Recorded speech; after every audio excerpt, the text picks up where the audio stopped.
Hi guys, Arthur here from Homeowner DIY. In this video, I'm going to try to figure out where a roof leak is coming from. Now, this flat roof, I did this a couple of years ago. I will link into the description the video so you guys can navigate much more easily. But the complaint is, in the middle of the roof near the windows, through the light, is where water was coming down. Now, this apparently only happened once.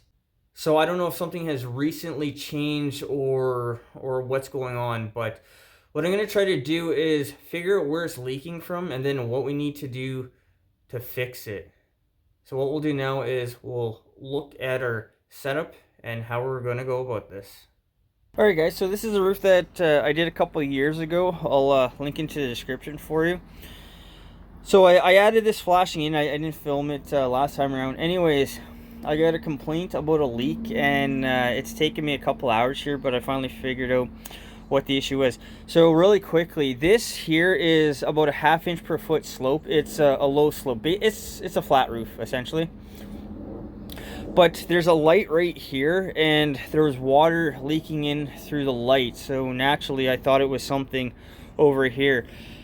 Now, this is the first time I've had a complaint about any type of water. She said it was absolutely minimal, but minimal is still too much. So after a couple hours here, I finally figured out what the issue is. And right here, there's a crack in the wood siding. So this wood siding here, these vertical slats, I'm not a fan of it, but I mean, it is what it is. Anyways, so this is the issue here. So what I'm gonna do is actually I'm going to put some flashing, and I'm going to go about 10 inches up. Everything here is still in good shape, but I'm an advocate for overbuilding. So the plan here will be to put a flashing here, put a flashing there, put a flashing there as well, and that's just going to be some extra protection. And guys, when you're already up on your roof, always make sure to do a walk around, that if you notice anything else that needs attention, that you address it right away. So what we'll do now is material and tools. All right, this is the materials list. So I have 1.5" deck screws. I have a 2x2 L flashing. For sealant, I have GeoCell 4500. This sealant you can't buy in a big box store. You have to get it from a professional supplier or a roofing wholesaler. 1.5" galvanized roofing nails. And then I have an 18" by 10-foot long aluminum roll flashing. I plan to cut this down for what I'm going to need it for. Guys, this is the material list on this job. So what we'll do now is the tools list. Alright, so this is the tools list. So I have my pouch. I need a hammer, measuring tape, knife, silicone gun in the middle, and then a garden hose for testing. This is what I believe I need for tools on this job. So let's get started. Alright, so what I'm going to do is I'm going to put a flashing in the corner here. So really it should be tucked in behind here, but I'm not going to do that. What I'm going to do is I'm going to go around in the corner. So we have about 9 3/4 from the corner to the edge of the frame. And then I'm going to come out this way. So the flashing is 18 inches wide, and the code is about from my understanding, it's 8 inches up. You need to go 8 inches up. So I'm gonna put a flashing just as an extra barrier, an extra protection for this, even though that there was no issue here, but I like to overbuild. So guys, the west is this way, so the wind comes in this way, blowing everything this way. But if we're already here, let's overbuild. Alright, so I made my 10-inch mark. So what I'm going to do is I'm going to cut with a knife. Now this metal is really thin, and it's only aluminum, so it's soft.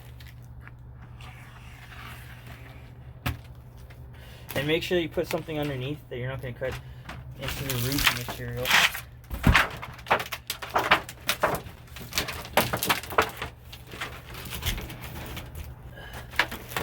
Over.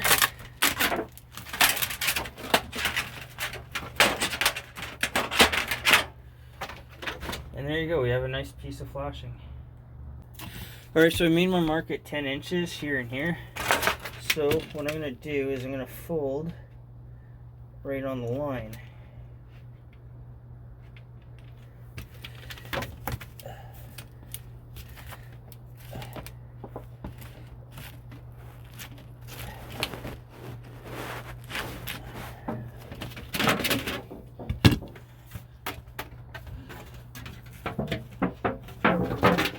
There you go. Now we have an L-type shape.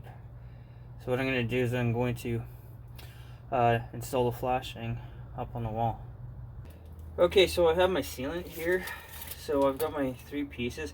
So what I'm going to do is I'm going to measure about 10 inches up, which is right there. So that's going to be the top of the flashing. So I'm going to add a little bit of sealant here, here, here, here, here. And then I'm going to nail the flashing on. So when measuring and cutting the flashing, I would recommend go slightly longer if anything. You can always cut the very end back if you need to, but if you make it too short, you can't stretch it out any farther than what you've already done.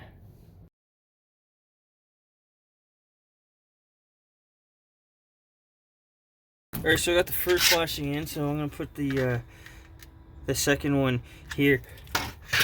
So I'm going to leave a bit of a gap at the very bottom.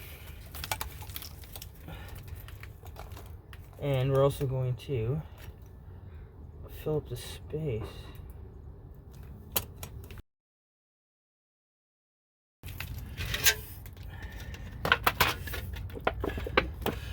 So make sure that you roll the flashing out so it's relatively straight. Now I'm going to go in front of the window a little bit on either side of the frame.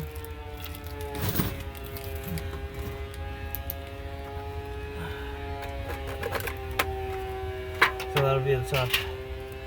So I'll put a little bit of sealant here, I'll put a little bit of sealant here, and then I'll put a nail in. The sealant down here will keep this tight, and then I'm going to put some sealant and nail it up here. I'm going to leave this so any water that comes in will drain in behind it. Everything here still looks good, and it should, because it's only a couple years old.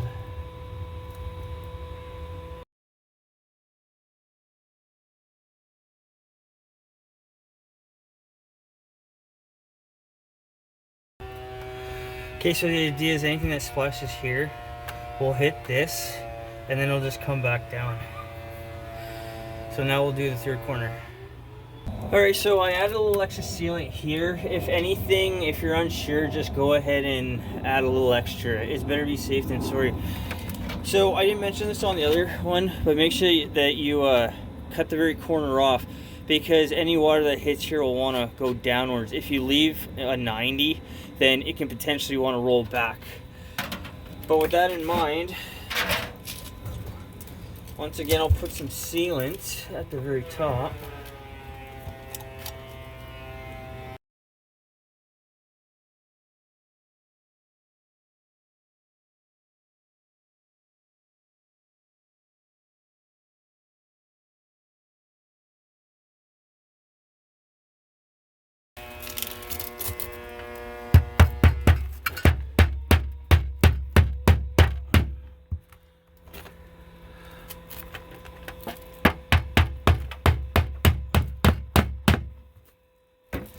Alright, so we have all of our flashings in now. I put the downspout back in here as well. So the nails, I put some sealant over the head of the nail, and then I put a little bit of sealant just on top as well, just so any water, if it gets in behind the flashing, it's not going to go down the nail hole. But the idea of this flashing, it should have been in behind the siding. There is a flashing underneath, and I did come up. This is just some extra protection. I mean, it's not technically correct, but it's better than what was here before. So anything that splashes down here will hit up onto the flashing and just drop back down. So we have our middle here, again sealed at the top. The nail hole has been dabbed with sealant, and then I got some sealant down at the base. there to help hold the flashing in place. I mean, it's gooped up fairly well, so I don't anticipate any issues. And then over here, same thing, nailed. Make sure that you cut the corner off so any water will fall down. So in between here, any water that flows will fall down onto the roofing here. Otherwise, for a small little crack that was right here in the middle of the window, it has taken me a couple hours to figure this out, but everything's done. The rest of the roof looks to be in good shape. The one thing about roofing is the stuff is really dirty and it just drives me nuts. That's why I couldn't film me dabbing all this other stuff, because I don't have a person to hold the camera. Otherwise, guys, with that in mind, let's do an overview of this job. Alright guys, so that concludes this job. So the leak wound up going through the siding just above the roof that I did. So it wasn't actually my work that was the issue here, but I'm very happy that I was able to figure this out.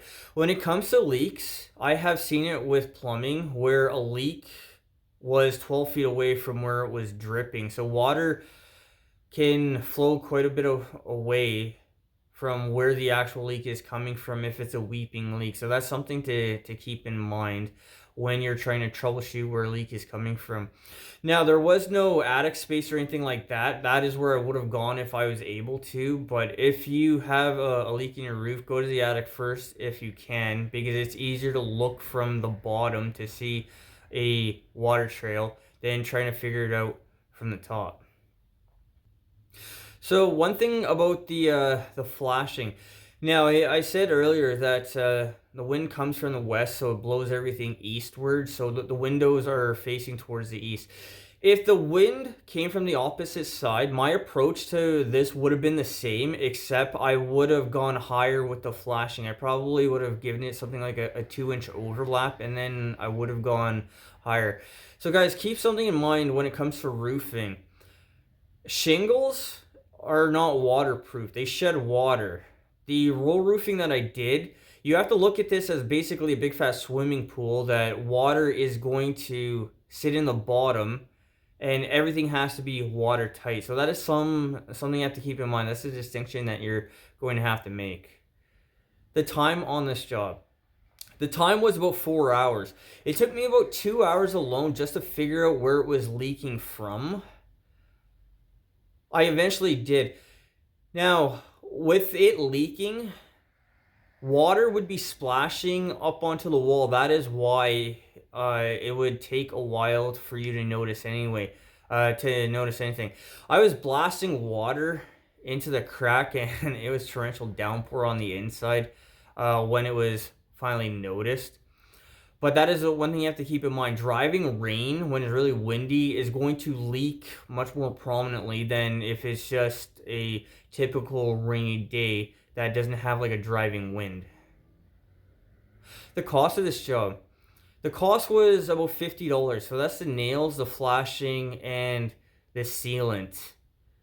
Really, here, it's not a material cost. It's the troubleshooting that's going to really start to eat up the time to try to address the issue. You can't just take a guess. You need to be sure, because the last thing that you want to have is a callback. Guys, I hope you enjoyed the video. I hope you learned something. I hope something here is going to help you if you have to troubleshoot a leak in your own place. Guys, till next time, please hit the like button, subscribe, and I'll see you on the next project.